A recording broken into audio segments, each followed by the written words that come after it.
For this event of the Stanfords Travel Writers Festival, we welcome environmental campaigner Natalie Fee, giving Phoebe Smith all the ways we can save the world for free. You're joining me with award-winning environmentalist, one of the Observer's 50 New Radicals, author, speaker and founder of City to Sea, which is a UK organisation that runs campaigns to stop plastic pollution at source, including a hugely successful Switch the Stick, which in 2016 got 9 retailers to switch from plastic stick cotton buds to paper, saving 478 tonnes from going onto our beaches and into our rivers. Wow, that was such a massive introduction for such an amazing person. So Natalie Fee, author of How to Save the World for Free, is joining me today. And we all know, Natalie, that plastic is a problem. You know, we're being told that constantly now. I think we're all more aware. But how was it that you came to realise that plastic pollution was such a problem? Well, thanks, first of all, for that lovely intro, Phoebe. So I think for me, there was a real key moment. I was on social media, as you do, back in 2013 or possibly 2014, and I was on Facebook and I saw this clip for the video about the plight of the albatross chicks in the Midway Islands, in the middle of the Pacific, thousands of miles away from any major landmass. And these incredible, beautiful, fluffy chicks were dying in their nests with their bellies full of plastic. And it was completely heartbreaking. It was like I'd seen all kinds of scenes of environmental destruction over my lifetime, sadly. But this was so tangible in terms of the everyday items of plastic that I was using inside the bellies of these albatross chicks. So that was like my wake-up call, really. And I knew that I needed to do something about it. So that's sort of where I started. But also about a year later, maybe, I was on my way to an exercise class one morning in Bristol, and I saw all this stuff like floating down the River Avon. And I pulled my bike over to see what it was. And it was literally islands of plastic. We have these super high tides in Bristol. And it had literally picked up a load of litter that was on the riverbanks and coming through the city and was carrying it out to the Bristol Channel. So then it was sort of, realization for me that this wasn't just something that was happening thousands of miles away. It was something that was happening on my doorstep in Bristol. Wow, that's quite an image to really kind of bring it home, literally, isn't it, of what plastic pollution's like. So what was your first step? How did you think you could kind of solve this problem? Well, I was working in television at the time as a presenter, producer, and I kept trying to sort of steer the content of my show and the channel to do more programs that highlighted the issue and other environmental issues and solutions.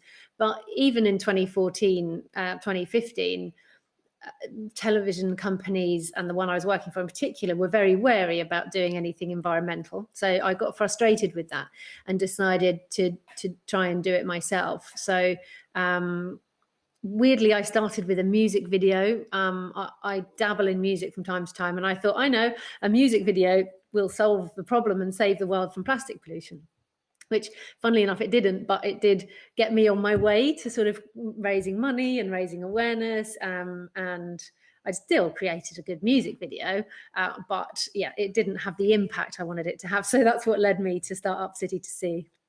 I mean, all that's doing now is like making me really eager to go and find your music video. Do you still remember the song? Of course, yeah. I mean, it's called Burden. It's on YouTube. You can, viewers can go and look it up and see me do my pop star thing if they really want to. And so, with that kind of pushback from the company you're working for, and with plastic pollution seemingly being such a big problem, it would be really easy to get disheartened. How did you kind of keep momentum going when, say, the music video idea didn't work? Well, I think for me that felt like very much a stepping stone. And I knew after doing that I could do a lot more and that people were really interested and engaged. And Bristol at the time was the European green capital of Europe. So we were able to really start something there. It felt like a good place to start City to Sea. And that's what I decided to do, was to look at some of the major problems in Bristol that were some of the key items that were flowing down the riverbanks and out to the Bristol Channel, and see if we could run campaigns in Bristol that could be scaled up around the rest of the UK or around the world. So, and we hit on a couple of very successful campaigns very early on. So I think that really motivated me and inspired me and made me realize that, oh, actually we can change the world. Like, you know, obviously at that point it wasn't just one person, but what I'd started and what it's gone on to do just motivated me really to show that we do have agency and we can change the status quo. And so the success that I mentioned in the introduction about your Switch the Stick campaign, how tell us a little bit about how that happened and why it was that you targeted these cotton buds above everything else. Yeah, well, for me, it was a real surprise. I started beach cleaning. I joined up at that point, joined forces with Surfers Against Sewage, who run great beach cleans across the UK twice a year. And I was finding all these little plastic sticks, like hundreds of them along a half a kilometre stretch of riverbank. And I went home to research them and find out what they were. And I discovered they were cotton buds and people were flushing them down the loo in their millions in the UK and around the world. And that once in the sewers, they kind of coagulate with all the fatbergs and they cause sewage blockages, which causes the sewers to overflow. And so bigger items of plastic and cotton bud sticks can pass through those sewage filters. And because cotton bud sticks are really small anyway, they also just pass through the sewage filters. And I just thought, well, they don't be made of plastic. I mean, that to me felt like a real no-brainer that they could be made of cardboard. Indeed, they used to be made of cardboard. So we started the Switch the Stick campaign in 2016, and it really snowballed very quickly, picked up a lot of speed and traction. And within 3 months of launching the campaign, we'd got all of the 9 major supermarkets to agree to stop making them out of plastic and to make them out of paper instead. Have you got any more sort of action plans for products that you can kind of attack with the same vigor to make that difference even greater? Well, I think it was it's been quite difficult. That was a real sweet spot when it comes to swapping a product for a more environmentally friendly alternative, because it didn't affect the product viability. Whereas a plastic bottle is a lot harder to make that out of cardboard or glass because it has all kinds of other environmental impact.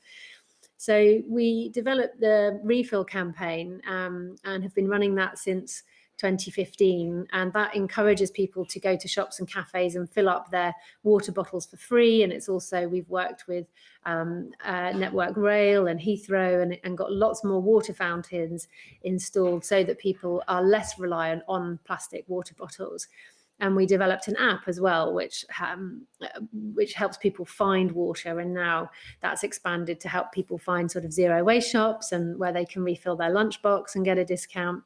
So that was a sort of, rather than a consumer lobbying campaign, that was more of a behaviour change initiative and a community initiative. We've got around 400 refill schemes around the UK, and we've expanded that internationally now as well. So that was sort of how we were tackling the bottled water problem and plastic bottles. Obviously, a deposit scheme whereby you get money back when you put your bottle sort of in the sort of recycling centre or the deposit centre puts a value on plastic. So that means that a lot less of them will get littered. But that's taking such a long time to get implemented. We're hoping now with the Environment Bill that will come along. But in the meantime, behaviour change initiatives have been where it's at, and we've been getting some great traction with that as well. Plastic-free periods is another big area that we've worked on successfully, getting shops to stock plastic-free period options and running an amazing school programme, which I'm very proud of, a free programme in collaboration with the Women's Environmental Network, where we're providing free, unbiased education for school children around their periods and the environmental impacts of menstruation. You've got so much going on, and not just one campaign, but several. So you mentioned obviously a behavioural change, which I think is really vital to getting people to change the way they live, and that's obviously where your book comes in. And I love the way it's how to save the world for free. because I think a lot of people are worried that by making some switches to the way that they buy things or the way that they consume things, it's going to actually cost them more money, which is really good to see you sort of tackle head on, because obviously that's a real issue. I think, so let's talk a bit about the book then. I think you first of all, before we know, okay, we want to save the world is massive. So what are we saving? So we need to define, first of all, what we need to save. So what would your answer to that be, other than just everything? Yeah, well, I mean, ultimately the world will save itself. So, but really it's to kind of get ourselves focused on how we start to live in harmony with the earth, so that we as a species can survive. So in terms of the things we need to save, number one is really us, because without a healthy functioning planet and soil, and oceans, then we don't get to survive either. So I'd say that's probably number one.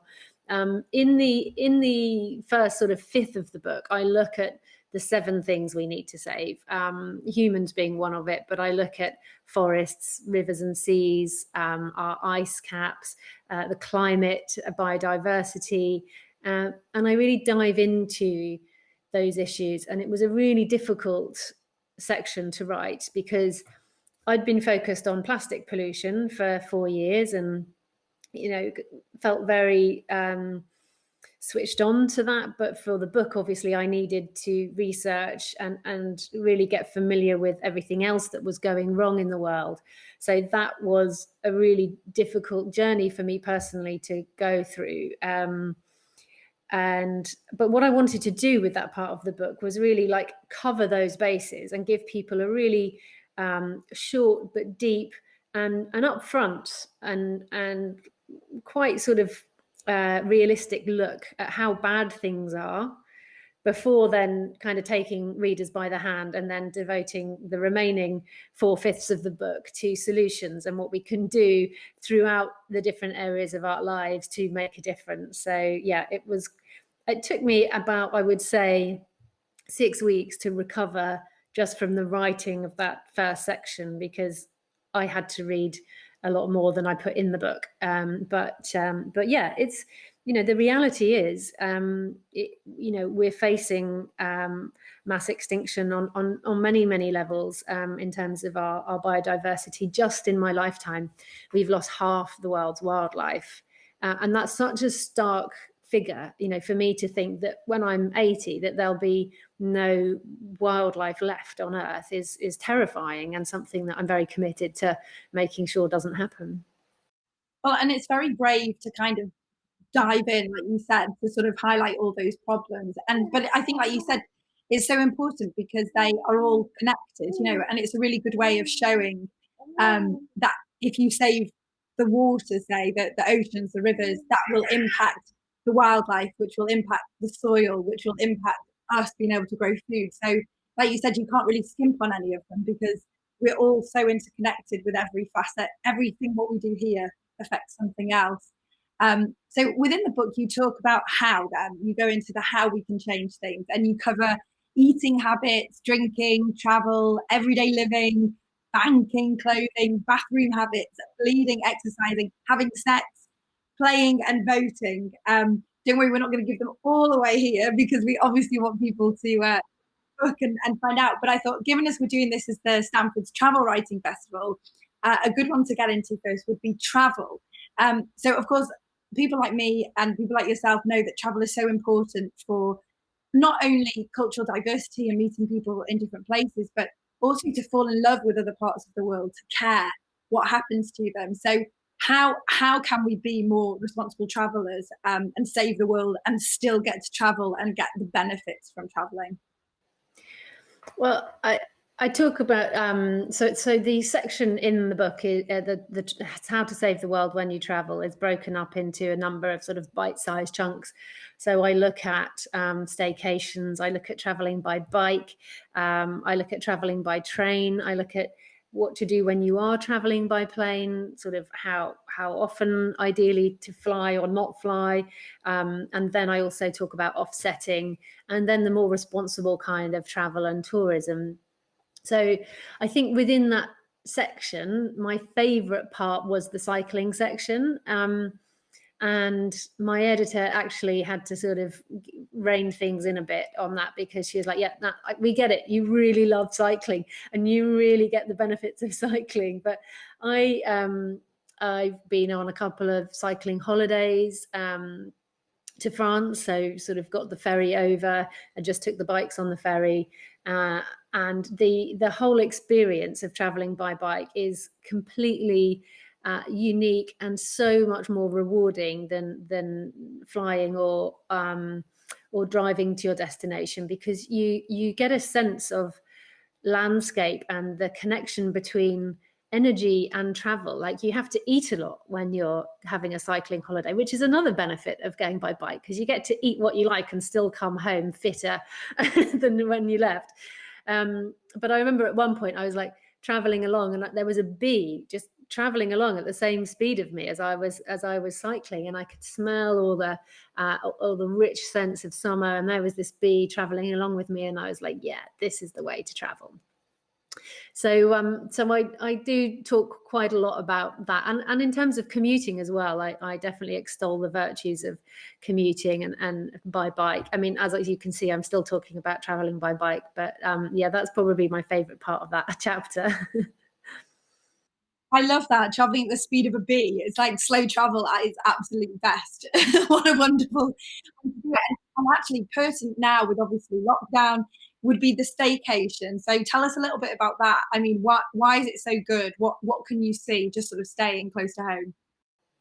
Well, I think it's important to remember that, if we're looking to reduce our carbon footprint, then, traveling by plane is one of the biggest sort of the top three things we can do to reduce our carbon footprint is switch to green energy supplies, eat less meat, and stop flying. But obviously, I understand that for some people, they need to fly for work reasons. And in terms of holidays, I generally say, look, it's not really the sort of like one holiday a year, that the family saved up for, or, your backpacker that's kind of needs to go and see the world. It's not really them that are, I'd say, like the evil ones, the worst culprits. It's more sort of, the frequent flyers, people who've got a second home somewhere and are jetting backwards and forwards every weekend, business flyers, people who are traveling for, a 1 hour meeting, but they're flying to New York for a 1 hour meeting. And I think that's one of the things we've seen through the pandemic, is that people have been forced into video conferencing and home working, and seen that they don't actually have to travel for those specific reasons.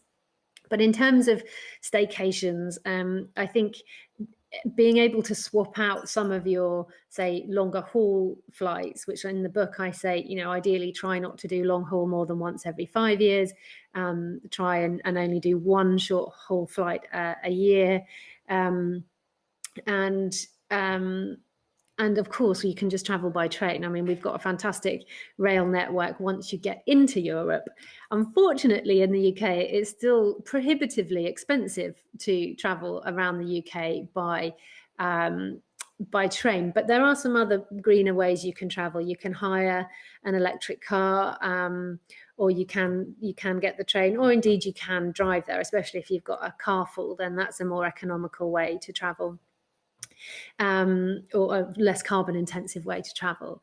And we've got some fantastic locations in the UK, and as we've seen again through the pandemic, that again has shown people some of the beauty that's here to be discovered in our own British Isles. Well, and it's really great as well, because I get taking your bike there, as we were saying before, cycling, walking, even getting a bus. I think you get to make the journey part of the whole experience, don't you? It's not just about the place you're getting to. Getting there then becomes part of the challenge or part of the fun. And I know within tourism circles, the whole idea is go, if you're going to go long haul, stay for longer, and then when you're there, go about in those more sort of carbon efficient ways rather than flying between lots of different destinations. So then it quite nicely leads into, after what you were saying about home and people concentrating at home, about our home lives. So a lot of us recycle because it's easy for us. There's a second bin we can put all our recyclables in. But what else can we do, and how easy and how cheap is it to change our home lives to make it more green? So I think, as I mentioned, that my last answer then around the three sort of biggest things that we can do in terms of reducing our carbon footprint, that being, and these other two relate to the home. So in terms of making sure you've switched to a green energy supplier, and also eating less meat. So in terms of energy, our energy consumption makes up around a third of our environmental footprint. So if you can afford to switch to one of the super green electricity suppliers in the UK, like Ecotricity or Good Energy, then then please do that, and certainly, you know, mobilise your privilege. If you're in the situation where you can afford that, then definitely make sure that's one of the key things you're doing. Otherwise, there are some good energy companies out there like Bulb and Octopus that even if their energy isn't generated all themselves, and some is offset and carbon credits are bought, that kind of thing, they're still a better option than your traditional, like, bog standard British gas contract. So so you can do your research and look at other energy companies like that. In terms of your diet, that's quite a big one as well. So in my book, I generally say to people to eat a predominantly plant-based diet. So I don't kind of say, as you've probably guessed, I don't say don't fly, be vegan, and live off grid. I try and make it very practical and non-judgmental. So in terms of eating meat, I know that for some people that suits their body type and their energy levels. So I say, you know, eat meat less often, and make sure that the meat that you are buying, because you're consuming less of it, is of a better quality.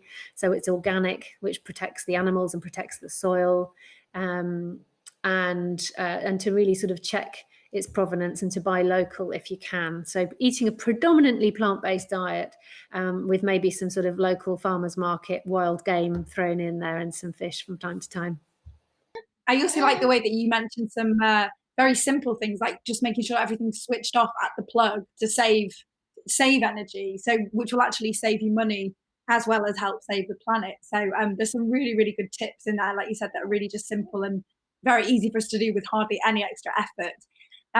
What about you've talked about food and obviously plant-based diet, but one thing that really gets me is going to the supermarket and seeing everything wrapped in plastic and an individual piece of fruit wrapped in plastic.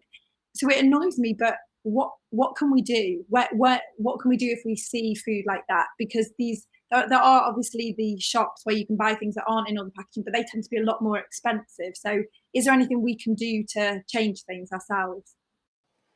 I think ultimately you have to do sort of what's within your grasp, and I think it's counterproductive to do your head in to try and live a sort of super plastic-free, carbon-free lifestyle. Generally, if you're juggling a job and children and all the different demands that daily life have on us, I think supporting a really good lobbying and sort of supporting ocean-led sort of initiatives like City to Sea, but also, you know, Friends of the Earth, Greenpeace, Surfers Against Sewage, like supporting those organisations so they can really put pressure on the government, and then signing petitions, sharing content. That's the way that you can keep putting pressure on your supermarkets. And of course, you can do that yourself. You can do your own protest outside your supermarket. You can leave all your plastic at the till. But really, you know, if you can, to change the way that you shop. So to find a really good local zero waste shop, or to find a really fantastic local farmers market, and just make that shift, that behavior change, so that once a week you go and you do as much of your shopping as you can at that local market or at that refill shop. There are also some really good initiatives. There is a Good Club, so you can sign up online and get all your loose products and eco products delivered to your door sort of in bulk, so you're using a lot less packaging there as well. That's such a good idea, especially with lockdown making it like difficult for us to go out to the supermarket. So yeah, another great tip. And again, it came up again, this behavioral change. There's a great video of you on YouTube doing a TEDx talk where you talk about how flushing the toilet can actually be an act of devotion. What I know on it, you talk about your golden rule. Can you just tell us a little bit about that now? Yeah, do you think I got a bit carried away with it there? People don't realise sort of how connected we are to our rivers and seas from our house through our toilets. So our toilets are linked to our rivers and seas because our sewer network is connected to our rivers and seas. So in my TEDx talk, I talk about how plastic pollution is personal in that sense, especially when it comes to flushing everyday items of plastic down the toilet, like our menstrual products or even wet wipes, which are 99% of wet wipes are made of plastic. So, and a lot of people don't realize that a lot of menstrual pads and tampons contain high levels of plastic in them. So we shouldn't be flushing anything like that, and cotton buds like we spoke about earlier. So the golden rule is the 3 Ps. So only flush pee, paper and poo when you go to the loo. So that's the sort of the thing to remember. Our sewers weren't designed to be sort of waste bins and to carry all that load of extra non-biodegradable waste. So yeah, that's it. The 3 Ps. That's all you need to remember. It's really so simple, as simple as that. Just yeah, pee, paper, poo, brilliant. And I was really surprised to see the chapter there on sex. So how are we damaging the planet by having sex? I'm sure many of us want to know.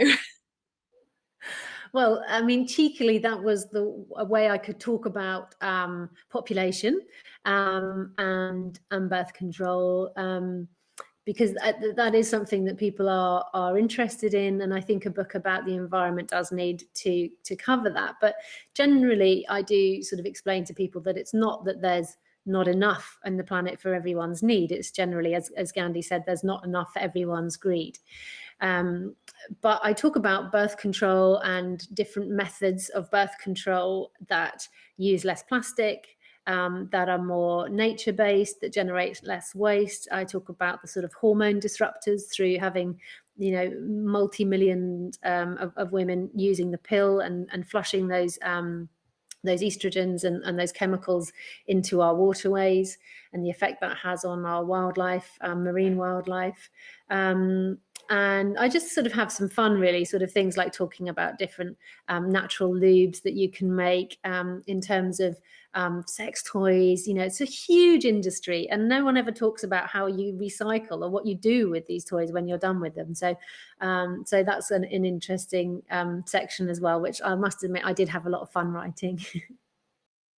I think it was just surprising to me to just realize how much plastic is in everything, and how much, like you said, the pill and the estrogen and all these little things that we might be doing and not even knowing we're contributing to the destruction of the planet. We think we're doing something quite innocently. I mean, how do people not feel so guilty? Because we can't do everything, can we? We can't just suddenly become very Puritan in our lifestyles that we're not using any of these things in any facets of our lives. So how do you keep people, because your video is really uplifting and makes you want to go away and become a pioneer for the planet. So how do you pass that on? How do you make people think, okay, here's what I'm doing wrong, but how can I do it without feeling totally overwhelmed? I think it's a really good point, and generally it's about sort of starting small and enjoying the journey. Like if you just started with your bathroom and decided to go plastic free in your bathroom and to reduce the amount of chemicals, or even swap out any sort of chemical based cleaning products for natural cleaning products, the bathrooms are really sort of easy, doable, manageable space to start. And then you realize that actually it smells better, it looks better, because you haven't got all these multitude of garish, ugly plastic bottles everywhere. You've got your nice glass refill bottles and your shampoo bars and your more natural creams and cleaning products. It looks nicer, it smells nicer, and actually it can save you money as well. So those, I think once you've sort of started, it generally tends to sort of expand and permeate. And there'll always be areas that people struggle with. You may have to commute, every day and drive your car, and you may not be able to afford an electric car. You may not have a car sharing scheme in your area yet. So I think we have to just do what we can. But I think also in our spare time, just sort of being, for us all to become activists and environmentalists, and looking at what is it that we're most passionate about. Is it our wild spaces? Is it our oceans and our rivers? Is it the biodiversity? Are you mad about bugs? I think whatever you're sort of most connected to in nature, then just look at how you can support that little pocket of nature, and maybe even look at what you can do in your back garden or in your immediate community. And is there a project that you can just actually go outside of yourself? So it's not just about me and my home, but it's actually going sort of beyond that and into your community. And you say in the book about making some noise. So I knew a counsellor who used to go to the supermarket and do what you said, just take plastic off everything and leave it at the till to like make his own sort of miniature protest. And I know when I travel as a travel writer, I'm always looking out for ways that hotels I stay at or airlines I use could actually reduce plastic that they use. And I always kind of feed that back and say, have you thought of doing this, or have you thought of doing that? And telling my friends simple things like take a plastic bottle when you go into an airport, because not only can you refill it thanks to the refill stations, but it will save you money. They really overcharge for water on the other side of the security desk. So there's lots of things you do. Are you an advocate of that, of picking you just said pick something you're really interested in, and then making the noise, making the music video like you did? Absolutely, and it's the way that we can maximize our impact. If we share a video with our friends and our family, and or if we take a stand at work and we get our work to sign up to, there's this amazing scheme, the name escapes me, but it's in my book, where you can get your work to sign up to a scheme whereby they give you an extra 2 days holiday if you're traveling to your destination by train. So you've got travel days, basically, which encourages people to travel more slowly. So those are things that people can influence. And again, it's like that, expanding your sphere of influence. And I mean, ideally not becoming evangelical and sort of beating people over the head about it and becoming like the family sort of Grinch, or bore, but that you're sharing your discoveries because they feel better and they're more excited and you're happy about them. That sort of sense of joy is quite infectious. So, and quite often you see it within circles of women when they try, for example, a menstrual cup, and it just changes their life, and they start telling people about it, and it demystifies it, and it encourages people. It kind of gives them an invitation really to try it without you saying, oh, you shouldn't be doing that. But sometimes having things pointed out to you is also helpful. Like you said, it's that sharing, it's that planting the seed, I guess, on social media or with your just immediate friends and family network that will hopefully have that trickle down effect to make more people more aware of what's going on and what they can do about it. And you say in your book, one of the things you do is play. And one of the things you say, which I have to bring up, is about reading more books, which of course we are advocates for, being this is the Stanfords Travel Writing Festival. So are there any other books about living green that you would recommend, or anything for inspiration that would help people want to protect the world around them? Yeah.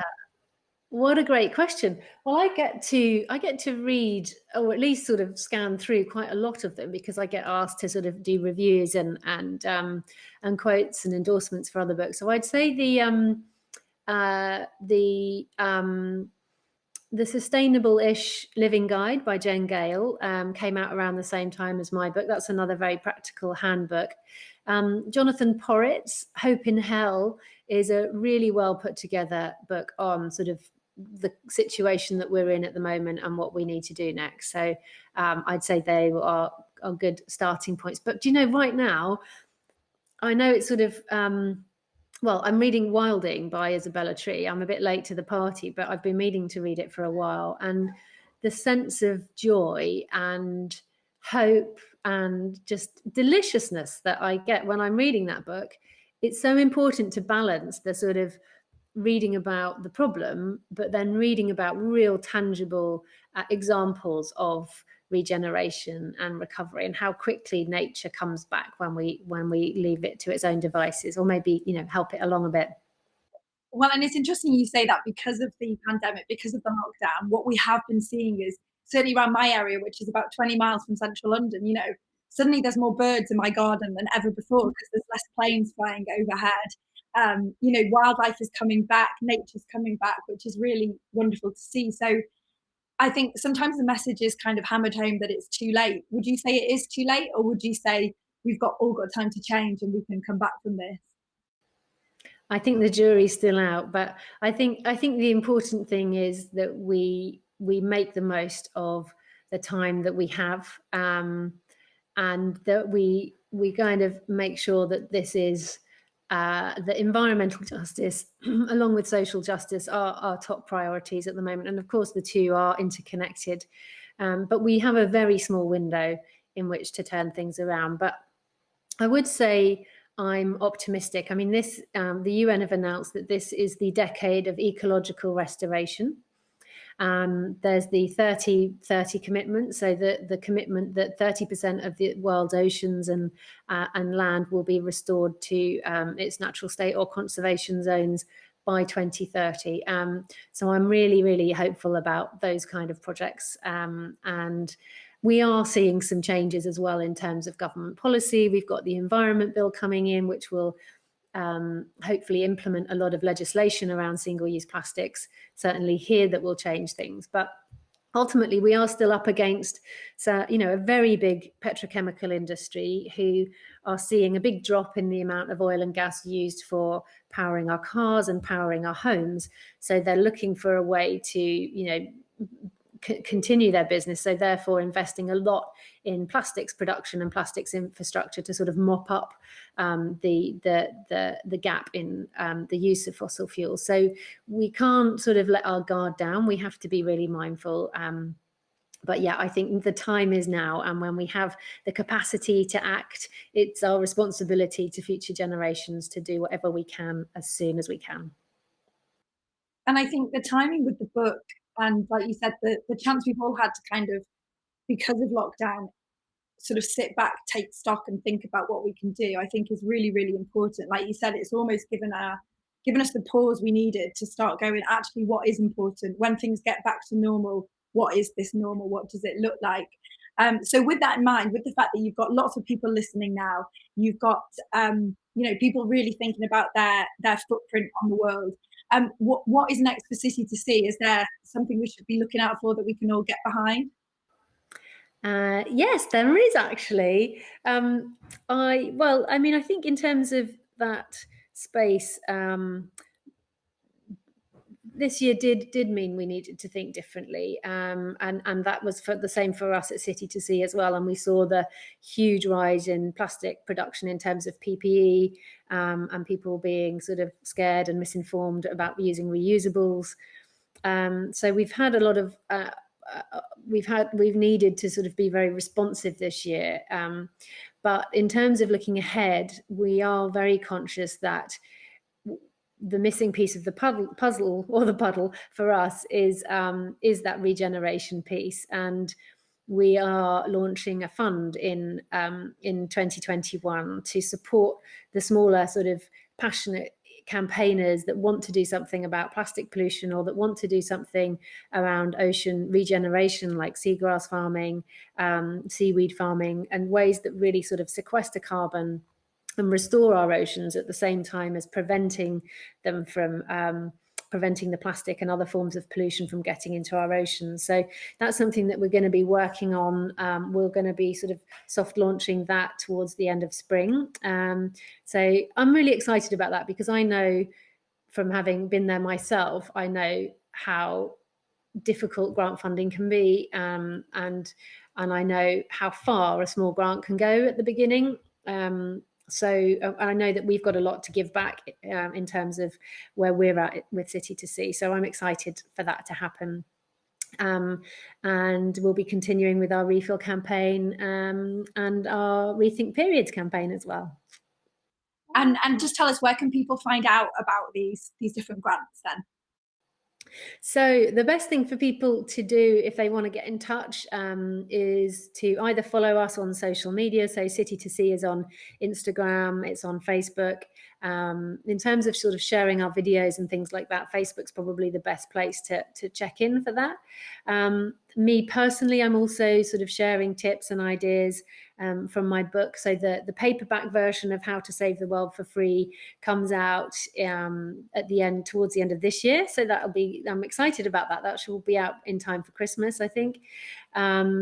And I'm writing my next book as well, also with Lawrence King, which is more purpose-led, sort of more business focused and purpose-led. Because a lot of time people ask me, well, how do I transition to doing work that's more in line with my environmental or sort of social or environmental values? So I'm busy beavering away at that. So yeah, I'd say come find me. I'm at nataliefee.com is my website, citytosea.org.uk. And if I'm also, we're all across social media as well. So come and say hi on there.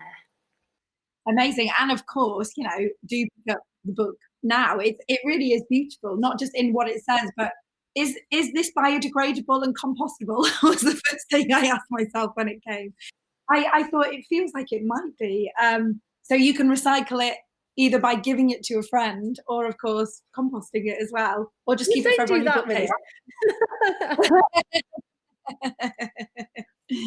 No, it's brilliant. It's brilliant. How to Save the World for Free, and there's so many good tips, ideas, and hope is really the thing as well. I found that it made me not just think, oh no, there's so much going wrong, what can I do? It actually has the tools to empower us to make a difference. So thank you very much for writing it, Natalie, and thank you very much for talking to us today.